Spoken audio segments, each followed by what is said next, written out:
I was very excited that you pulled out the victory. Full disclosure, I was there at a fundraiser in Los Angeles for you, along with Ted, Congressman Lieu, and Congressman Schiff. What are your impressions so far? You got a really nice office. Well, lots of impressions. It became really real yesterday when we got our keys to the office, and we're walking in, and your name is on the nameplate as you enter. And it's very humbling to recognize that a long fight to get here, but now you have to do the work of the community and the country and the district, and I'm excited to do so. So let's just say that you have 2 years, because you don't know what's going to happen, where this country's going to be, how divisive it's moving forward is going to be, or if we're going to coalesce into some kind of community again. How do you define success for the 2 years?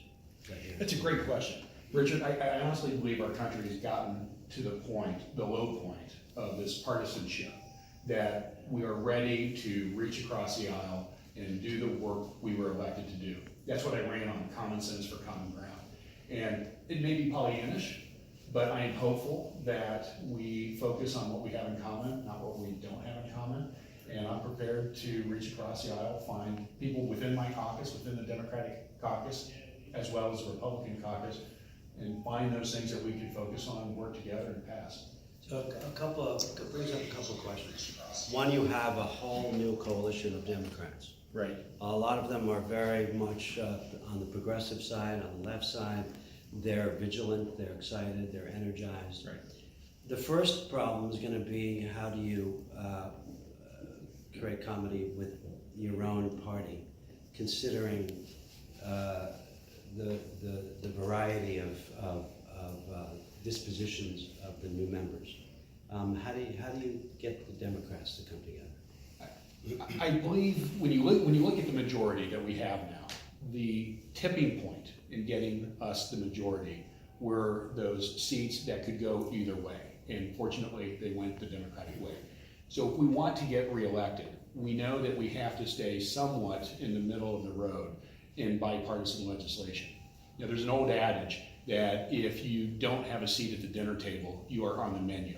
And if we don't do this correctly, we're going to be on the menu because we're going to lose these seats. So we have to work with our Republican brethren on the other side to move our country forward if we want to re-win and maintain the majority in 2020. So here's an old trick about getting along with people that you don't get along with. Find something good to say about them. What can you say positive about Republicans that you're going to be working with? It depends on which Republicans we're talking about, but as a whole, you have to remember, I used to be a Republican. 20 years ago, I was a Republican, back when Republicans believed in environmental stewardship, believed in a woman's right, believed in voting rights. There was a lot of commonality. The difference between Democrats and Republicans at that time was not as great as it is now. And I believe those Republicans are still there, that their voices have been diminished because of our current president. But they know that climate change is real. They know that we have infrastructure needs. They know that we can do better with how we provide health care to the citizens of our country. And we just need to find where the common ground is. While I may be here in what I believe and they may be here, there are issues that we can find that common ground and vote and pass and hopefully have the President of the United States not veto it. Yes, the thing about the Republican Party, which is fascinating to me, is that when the Tea Party movement first happened, to me that was a great discussion. As you go back to the original founders, Hamilton and Jefferson, small government versus big government, to me that was a great discussion to have. Now the Republican Party is undefinable to me because it's Trump's party. So those members of Congress that are going to toe his line, how do you deal with that? Because there's, I heard Congressman Swalwell talk about how he had many friends on the Republican side, how they used to work together. Now when he walks down the hallways of Congress, they literally don't make eye contact. They turn away from him. I don't know if it's shame. I don't know if it's they just don't want to open up the discussion. But how do you deal with people that are stolen from their own values, Richard? I think the Republican Party is going through their own challenges, and as to who they are, who is their identity. The Republican Party that is being run today by President Trump is not the Republican Party of Ronald Reagan. Yet there are still many Republicans in the party that consider themselves Reagan Republicans. Their voices have been quieted, without a doubt, with the current administration. But hopefully their voices will rise, and their voices will rise because that Republican Party that I used to know has an opportunity to work across the aisle and work with us in a bipartisan way. There's a bit of a fight going on for the soul of that party right now. And as the support of Trump continues to diminish, I think most of the people that are in Congress are political animals, of course. And as political animals, they are going to do what they think is right to get reelected. And if staying with Trump helps them get reelected, then that's what they'll do. And if leaving Trump's brand of Republican politics allows them to get reelected, that's what they will do. So a lot of this is going to really ultimately be driven by public sentiment. And if public sentiment continues to move away from the Trump agenda, I think you'll see those politicians following. So this is your first day in office, and there's all kinds of noises and lights. And, do you have any idea what it means? You have to go vote. I believe that's what that bell is a signal for, is that I'm supposed to be making my way to the floor to begin the voting process. Okay. Well, one more question. Sure. Orange County is close to the border. A lot of immigrants live and work in Orange County. We really couldn't function without them.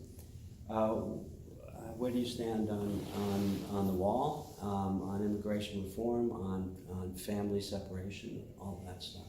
Well, let's start with this narrative that is put out there that Democrats don't believe in border security is nothing short of unadulterated BS. Democrats do believe in strong borders and strong ports.